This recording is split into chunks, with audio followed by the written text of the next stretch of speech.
Okay, let's go. It's time for Be Picked. When you're ready to move from clicks to clients, learn to be picked.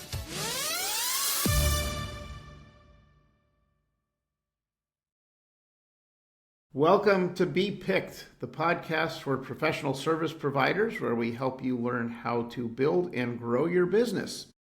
I'm your host, Andrew Kolsky, and today we are talking with Joel Miller. He is the co-owner of The Sky Floor. And Joel, welcome to the show. Thank you so much for having me. Yeah, we're glad to have you here, and we're looking forward to a good conversation. Let's start off with this. So you've been working in this industry of helping people to build and grow their businesses. You understand strategic positioning and things like that. So let's start kind of from scratch. Let's say that we have someone who is starting a new professional service practice. Maybe they're a chiropractor. How about that? We'll pick that. And they are setting up their first office. They don't have any clients yet. They got to start from the ground floor. But they want to do it right. And so they come to you and they say, Joel, what do I do? Where do I start? What's your response? Well, that's good. It can be quite a daunting task, right? I feel for that person. And it's funny that you picked a chiropractor because just, I don't know what it was, 3 or 4 years ago, it was actually a friend up here who was going in to start their chiropractic business. So I was faced with this exact question. What do I do first? And the first two things that we did for them was, one, set up a website. I mean, I think like it might depend on the area you're in, but we're in an era still where having that web presence is a signal of just that you care and you exist. And if you're like, I guess maybe skewing on elder millennial, but if you're like me and probably younger, especially, all things are equal between two businesses and one has a website that actually presents who they are, I'm going there probably, unless they have just the worst reviews ever. So I think it's absolutely still a must to have a web presence. And it's actually becoming more of a must too, because if you want to show up in AI search results, if you want to show up in Google's AI overview, if you want to show up in a ChatGPT prompt, what's the best chiropractor in Charlevoix, Michigan, that's where I live, then you need to have the website to even tell them where to go. They're not going to know you're there. So I think that's foundation number one. And then two, for something like that, a chiropractor is, a location-based business. People have to be able to get to you. And so how do they know that you're there? You've got to be on the mapping services. I mean, this is 101 stuff, right? But it's amazing how often we run across businesses that haven't taken the time to claim themselves on Google Maps, on the Apple Maps systems, say who they are, what the information is, make sure it's all correct. And then they wonder why no one can find them. Well, this is the number one spot people go to find something generally, and then also just to find how to get to you specifically. Even if they know you exist, you gotta be present there. Right. Well, yeah, I mean, that's obviously, when I say obviously, I mean, in this conversation, it's obviously important that we have this. But for someone who has spent their time learning their trade, whether it be chiropractor, whether it be lawyer, whether it be whatever professional service it may be, they spend a lot of time in school. They spend a lot of time on the actual material because they've got hard tests they have to pass and difficult concepts they have to learn. And they're concerned about doing a good job in their profession. And most likely, I'm not aware of any professional school that gives any sort of information about marketing or building your practice. Sure, right. And I actually I don't want to interrupt you, but I just kind of have to give myself a slap on the wrist, actually, because I just went to the nuts and bolts, and those things are important.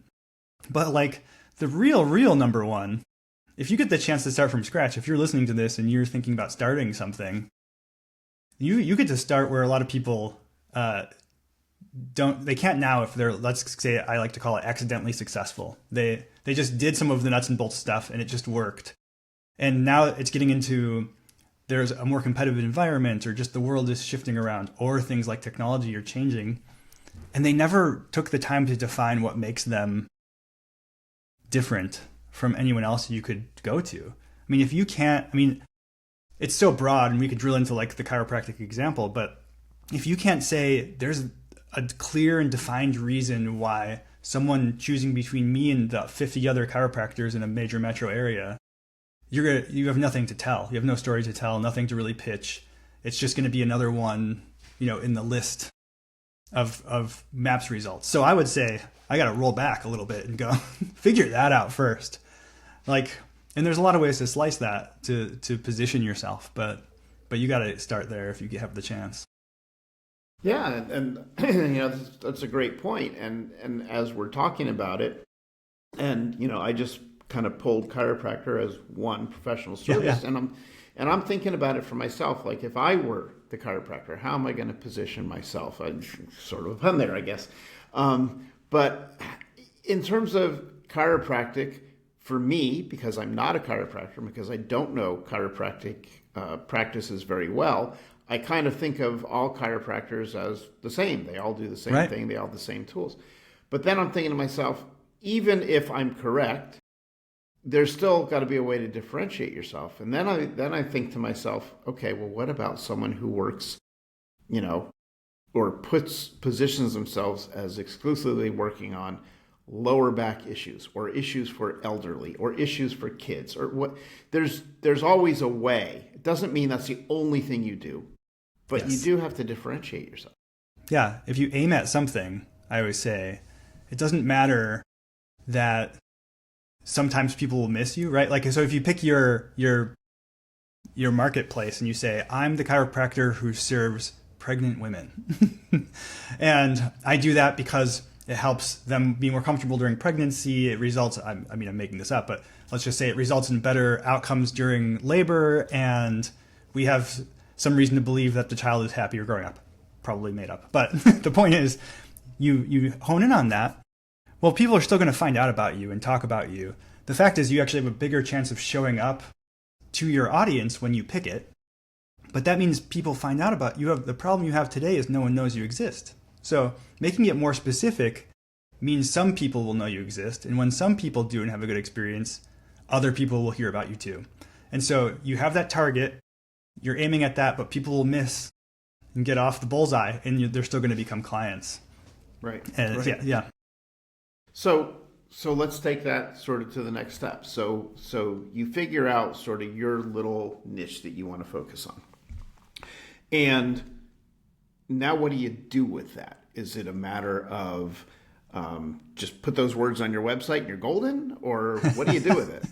Yeah, you have to have them on your website. I always say, because that's kind of like this idea of SEO or search engine optimization, and now we have GEO, which is generative AI engine optimization, and you have to have those things on your website.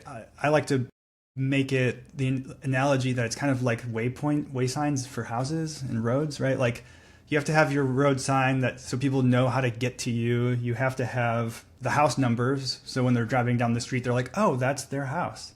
So to me, that's the words on the website. That's the technical SEO stuff. That doesn't mean people care about it, though, right? Like, just because I have a street and I have house numbers, people don't come to my house unless they're invited or So you have to get that part right. And so, yes, put the technical stuff up, have the way signs up, but then figure out how to get people to care that you exist and to show up. But the beautiful thing about defining an audience is that now you at least get some borders around that. Because if you're just like, I help everyone with backs, that's going to be 99.9% of everywhere you are. Yep. Or probably 100, but maybe there's someone who can't use a chiropractor. So but if you pick the pregnant mom, now I can go to the mom groups on Facebook and join. Now if you're going to buy an ad just saying I do back work, right? That's for everyone again. But now I can say, are you pregnant? And you can market to people in that life stage where that's available in ad networks. So there's or who are about to be. So all of a sudden you actually have, I don't know, I always think of this like screenwriting thought exercise. Like if someone says write a screenplay, it's like, well, shoot, that could be anything. But if I go you and I say write a 1920s film noir, right? You instantly can start imagining a world, And those borders make it easier to create something that people will be attracted to. So that's what happens when you define your audience. Got it. Okay. So I like your example of the pregnant mom. Yeah. Because it's so easy to picture. Right. So you focus some information on your website about that. You say, I am the chiropractor who focuses on, pregnant moms. Right. And you get that out there, and let's say you get some clients and they really like the work you do, and they're probably going to know other pregnant moms because they're probably hanging out in that community, and right, they're going to exactly. give you, referrals, word of mouth, which is always helpful, right? Is that like all I need? Is if I then just depend upon referrals, then I'm good, right? I mean, you could be, and you may have to like take a break on what you want to do, depending on how successful it is at various points. But no, you're right. Eventually, you're going to have to do some other things. But to me, like, I start to get really focused on the fact that marketing is everything you do. It's not a singular task. And so what does that mean? Well, marketing to me it's how you present yourself to the world. And yes, there's techniques and strategies and things that are part of that. But since it flows through to everything, I think you have to figure out, okay, now I'm serving this audience. What promise am I making them? And do I thoroughly deliver on that? So like, if you're at the very beginning of the business, like we're talking about, that's where I want someone to focus on. It's not just about getting more people in the door. I mean, you need the people first, but then honing as early as possible how you are actually following through on your promise. And so like when I think of the chiropractor, let's just keep going on this. Like, it's like, all right, some things that can become a differentiator, and this might be different for everyone, but I'm going to, I know what stage the pregnant mom was in when she came in. So she's at 3 months. I'm going to put check-ins based on everything I know that she needs, what's going on in her body at different points, and have a system that automatically emails her and says, this is what's going on. So like you're picking at how to serve your audience the best you can. And then maybe you start a program and you're like, well, you can subscribe your family. So in the first year, you get to come in, and the infant, because they do, I'm pretty sure chiropractors do some of that sometimes. Your baby also gets care for the first year with this package, and you package that all together, and you have check-ins, right? So like, figure out why you're passionate about your audience. Figure out a kind of a bigger promise that you're making to them, and a story you're telling about why you're different, and then follow through on it. And that's going to make that referral engine just hum along. And then once you have that kind of rolling, I think that's a good time to start thinking about different techniques to get in front of more people. So maybe that's picking a new marketplace and having a different part of your website that talks to them. It could be all kinds of things, sponsoring meetups. It could be, you could almost go endlessly with techniques. It's probably a matter at where you are, but the number one thing is if you can follow through on your differentiator, a lot of the business will start running itself as far as the marketing part. Okay, so I'm listening to all that. Yeah. And I'm thinking to myself, all right, yeah, that makes sense, and yeah, I understand why, and sure, it's a good idea to do that. But Joel, man, I'm going to have to hire like 10 people to start doing all this stuff. I don't have the money to hire this big old team. Can I realistically do that? Like, what can I really do? Yeah. I mean, that's a great question. I mean, the only thing I can pull from here is my personal experience. And so the Sky Floor, my identical Leap Day born twin brother and I's agency, it's just been the two of us for almost 18 years now. And we've grown almost every year that we've been in business by revenue. I think our average client length, I just was looking this up, it's 5 years and 3 months. Our longest running client is 11 years. And of course, we've got people all in that spectrum too. And we just do it with the two of us. And so I don't know, it's hard to like speak into any or everyone's situation, but I would say it's possible. And the way you do that is by getting specific, being able to like define what success looks like for you. So maybe for someone else, it is hiring new people in the chiropractic world. Maybe you're going to get chiropractors under you. You're going to grow that way, or you open other offices and brand it out. That's totally fine. For us, it was like, no, I want to stay small on purpose because that's how we serve our clients best.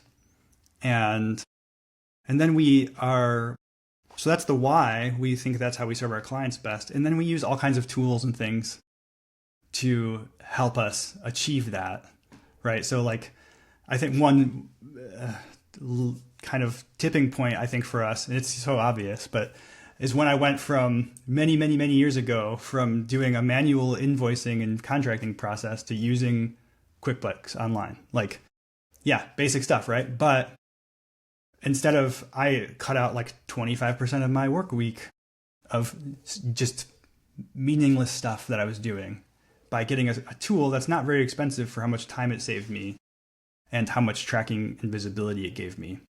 So I think it's finding those kinds of things that work for you to help you be the most efficient you can be.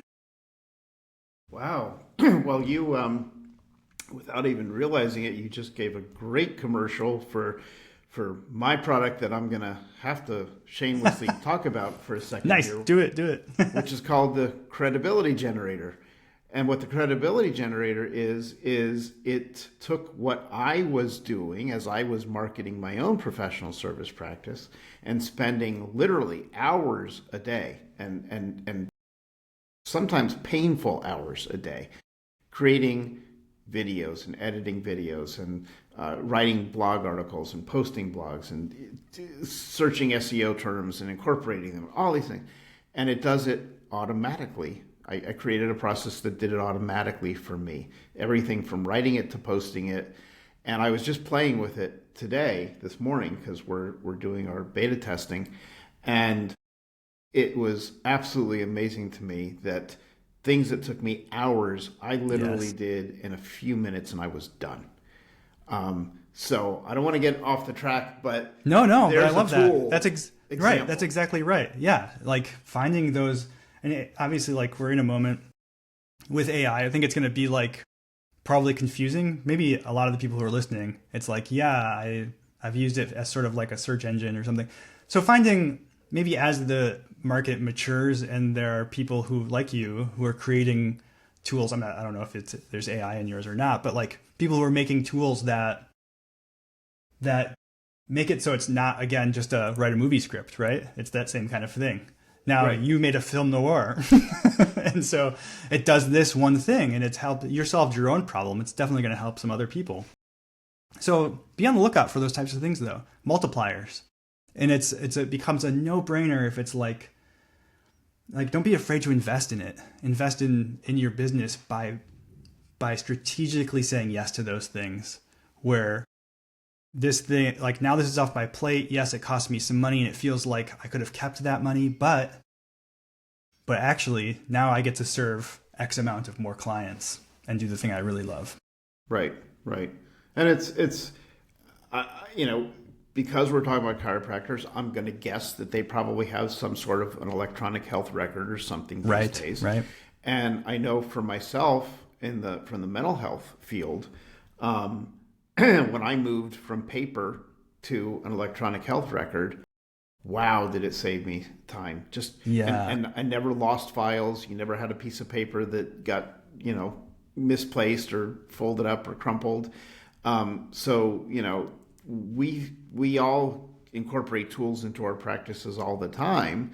And so, based on following up with what you're saying, it's not anything to be afraid of. It's something to embrace because it makes things easier. Yeah, and you have to do that transition period, right, where you figure out, and sometimes that's a little bit more work for a minute, but if you can see the light at the end of the tunnel, I mean, when you're saying that, I'm immediately thinking of meeting. I'm in a lot of meetings. There was a time where, not that long ago, where I had to sit there and write really studious notes through everything. And so then I'm not really paying attention all the way. I'm missing some important questions. because I was too worried about getting everything down correctly. And now I have meeting transcribers that run when I'm on meetings. And I know I can just focus, be present, ask great questions, get really good answers, and it's there for me. And I can parse it out. All that's like that feeling of being able to do that always lived in my ethos. I don't know if that makes sense. Like I'm good at synthesizing thoughts and holding on to them, but being unleashed to be able to know that it's just remembered for me, like is actually improving that skill instead of atrophying it. Because now it's like I can dive into it later, and then I'm like, oh man, I'm getting my mind map of this client's needs is just much more rich than it used to be. Mm-hmm.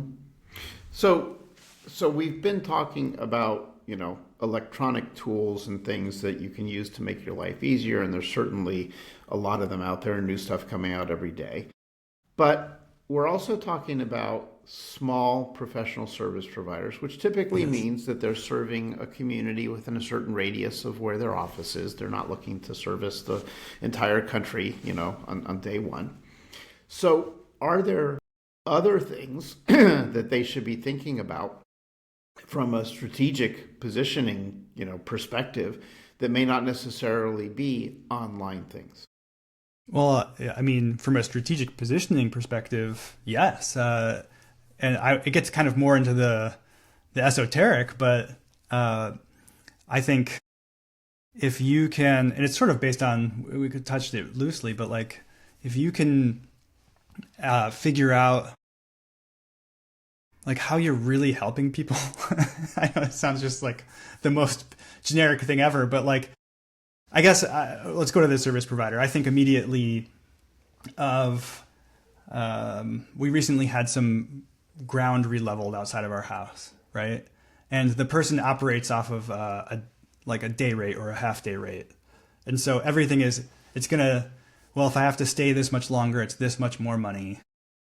And so then I'm like in the mindset of thinking about how long is he here? Is it is it going to the next day? Is it a full day? When did he leave? I don't even know how he counts that. And so I'm sitting there worried about that thing because like it's positioned that way to me. Now I think that he probably honestly could have charged me $1,000 more than he did and just said it's going to take me 2 days, but completely leave the association of time out of it. And I probably would have just paid it, right? Because what I'm really buying isn't that he is here for a set amount of time with a certain machine pushing dirt for that amount of time. I'm buying the fact that I had an erosion problem that I needed solved.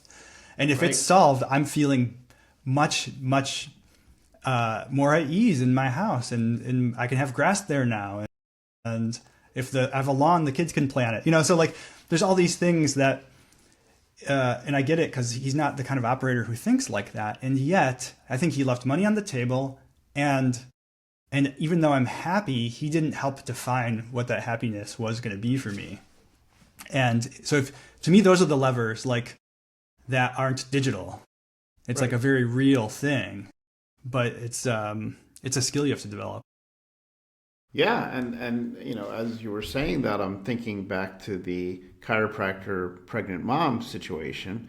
And again, I don't know this to be true, but just for argument's sake, yes. Let's say the reason that certain pregnant moms look for a chiropractor is because they're having trouble sleeping at night because they're having back pain or whatever. Yeah, right. So based on what you're just saying, the chiropractor is not selling chiropractic services to pregnant moms. What he's doing is he's selling them the ability to get a good night's rest without back pain. Right. Yep. And once you unlock that, now you have some website marketing copy. And that's actually more compelling because you're focused on what the person who's reading it is going to walk away with. And then even though if you spend time in the LinkedIn world or the business advice world or these podcasts, it's great. Some of these things are the basics, but and yet you'll go onto the chiropractic websites or the excavating websites if they even have one, and you're just going to see, I do the thing that you think I do. Here's what I do. very little why, and then very, very, very little who it's for specifically and what they're going to get out of it. What success looks like, what changes in their life when they do their job well.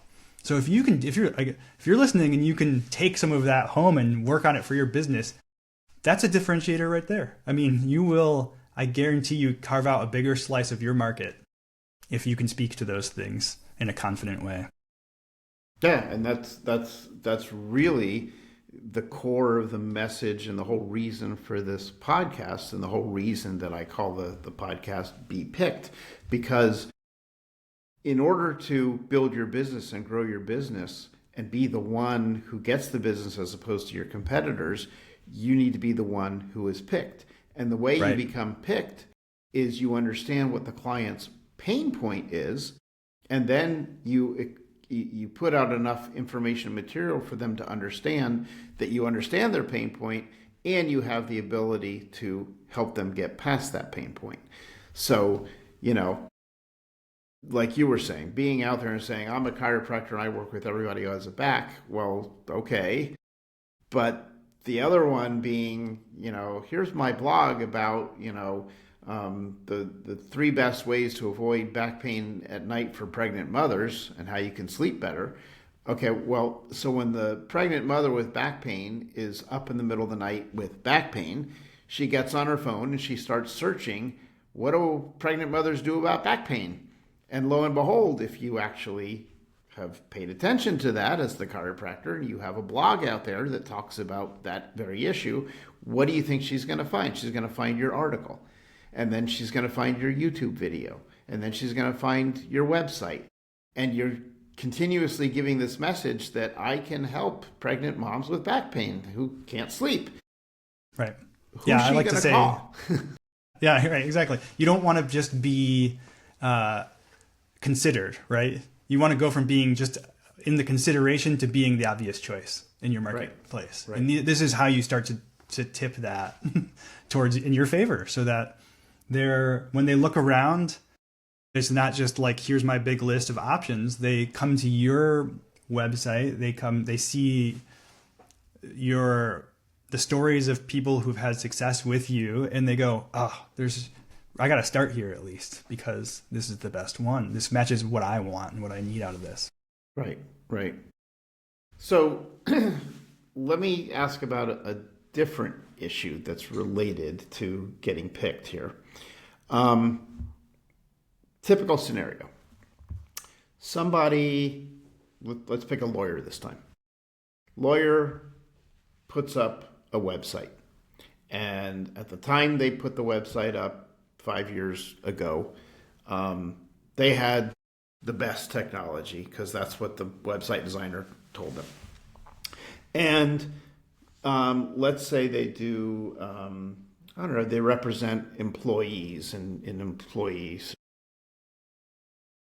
And they watch over the last 2 years or so that their business has been declining. And they don't do any real marketing. They don't engage in social media. They don't do blogs. They don't do YouTube videos. They have their website. They don't need to change that because they put it up 5 years ago. So obviously it's great. Yeah. And so they say, well, clearly I got to start lowering my price. Maybe I'm just too expensive, and that's what's keeping people from coming to me. Talk to me about that. Do not discount, I would say. If you have to me, the need to discount your prices or lower your prices shows most likely that you haven't done a good enough job of defining your actual value, of finding that audience and saying, here's who I serve and here's the outcomes I provide. Because if you are nailing that, typically you can charge more. You don't have to attract people. You don't have to do less. And so I would say cut that out. Stop using that as a lever, unless, of course, your business, that is your promise. That is the differentiator. Maybe you're starting the legal firm that you're going to be the most affordable of anywhere around. So you find talented but junior lawyers who can serve fast and whatever. That could be a business model. But I think most of us are aiming for a more premium offering so that we can make our effort really valuable. And so, yeah, stop doing that, because every discount you run, or every time you do that, you're teaching your market, I think, that that price is the friction, and that your real price is fiction too. And so you don't want to do that. Right. And you know, depending on how it's done, it can also kind of show desperation in a way, which then makes you less desirable. Yep, exactly. You know, oh man, people want what they can't get. Right. I had I was on a podcast pre-call, and it was a business coach, and she's like, I have to talk to you. Like, there's so much opportunity, you know, this whole thing. So can we do another call separate from the podcast? Yeah. I said, fine, I'll listen. And she gives me her whole speech, her whole pitch, which was really ironic, because she said that she teaches heart-based sales. It's all about the people. And then towards the end of the conversation, proceeded to go into 5 high-pressure tactics that I'm well familiar with because I've read the books anyway. But one of them was, if you book on this call, I'll take 15% off of my price. And I'm like, you haven't given me enough time to even think this is worth it. And now you're going to take 15% off? I immediately know it's not worth it. Your pricing is arbitrary, not because you think it's valuable. Right. And so, you don't want to be the person signaling that, right? You're worth it. Yeah. You're worth what you offer. Be worth it. And you know, I'm going to guess, because we've all experienced those types of sales pitches. I'm going to guess that before she gave you the 50% discount, she never even gave you an opportunity to buy it at full price. It was just right into the discount. I barely even objected. Like, you know, it was just full steam ahead pitch. Lots of like little manipulation tactics throughout, which were, at least for me, I could see right through them. And then the minute I was like, okay, interesting, and I'll discount it 15%. You're like, right. Okay, whoa. Well, clearly she didn't know what she was doing, because I'm going to give you 20% off. Yeah, what's funny is that, I mean, this is probably kind of a jerk move, but I'll do this for anybody if you want to come give me your pitch. I analyzed her whole thing based on my years of sales experience and my philosophy, and I made a report and sent it back to her. It's basically like, oh, I'm not actually interested. And since you said you are all about human and heart-led sales, here's really how I think you missed that mark. I mean, I wouldn't recommend doing that to people. I just thought it was sort of a funny opportunity to say, look, This is how I view the world, so I don't think this is a fit. Yeah. No, but I mean, just the whole point of when people are in a position where they feel desperate to get clients, they do things that they're doing out of desperation, but that shows the rest of the world that they're desperate. Yeah, you know? It can kind of become a little bit of a spiral, right? Like you're actually not going to achieve the thing you want, even if you get those clients, because it's really interesting how this works. There's kind of like your point about pregnant moms know other pregnant moms. Very true. And the same thing is kind of true about the types of clients you attract. And if you get the people who maybe they're trying to discount you. So they're like, can you give me anything off? You start saying yes to those people. They might be happy even at the end, but guess who they know? More cheapskates who don't value what you do and want money off. And they're going to know it happened. So like, you got to be cautious there about the types of people you're bringing in, because it usually begets more of those types of people. Yeah, and that's an important point too, is that you don't want just leads, you want quality leads. Yes, yep. You know, to do that work. So, you know, moral of the story here, though, of the lawyer with a 5-year-old website who's lowering his prices is, you know, he's probably missing the mark on a 5-year-old website is the equivalent of a 100-year-old website, you know? Yeah. You have to stay up to date. Things are changing so fast today, and you've got to stay up with it. And the fact that he's doing no outreach, no blogs, no social media, no nothing, just sitting in the office waiting for the phone to ring. Well, what do you expect? The phone's not going to ring if it's not ringing, and sitting there longer or sitting there harder or sitting there more intent is not going to make the phone ring. You have to get up and do something. I mean, it's crazy. Like, I often think we've all seen this maybe in your town or neighborhood. There's the house that ends up abandoned, and it doesn't take long for it to start looking like it's just completely falling apart, right? Like, and it's funny because you think about living in your house and you do a little things here and there to keep it up, but you're not doing all the things that stop that just degeneration from happening. And I honestly think, like, I don't know if it's a law of physics, I'm not sure, but there's something there to, like, when we act in the world, it makes a difference even if it's not direct sometimes. And so I've noticed in my life that in my business that sometimes when I come up with a new idea that could never even result in direct leads, that more come in anyway. So I think, like, to me, that's the website too.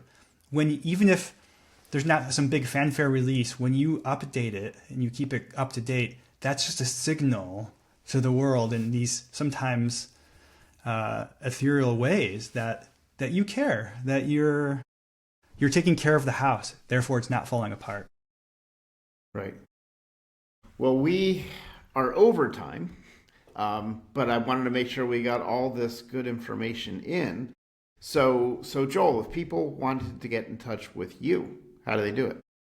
They go to theskyfloor.com, and there we have a blog. You can see other appearances, and there's a subscribe box on most pages and a Start Now page if you wanted to have a conversation. I'm not even joking. If you listened and you got to the part about the sales pitch evaluation, I'll listen to your pitch and evaluate it. I love that stuff. And let's have a conversation. Great. Well, I encourage you all to take advantage of that offer because it can't hurt. The only thing that can happen is you can get some good information that's helpful. So with that, I'll remind you the other good information you can get that's helpful would be the free assessment on my website at bepicked.com. Takes answers to 15 quick questions. You just click A, B, C, or D for each one, and you get a report at the end. That can be helpful to you as well. Again, no cost for that.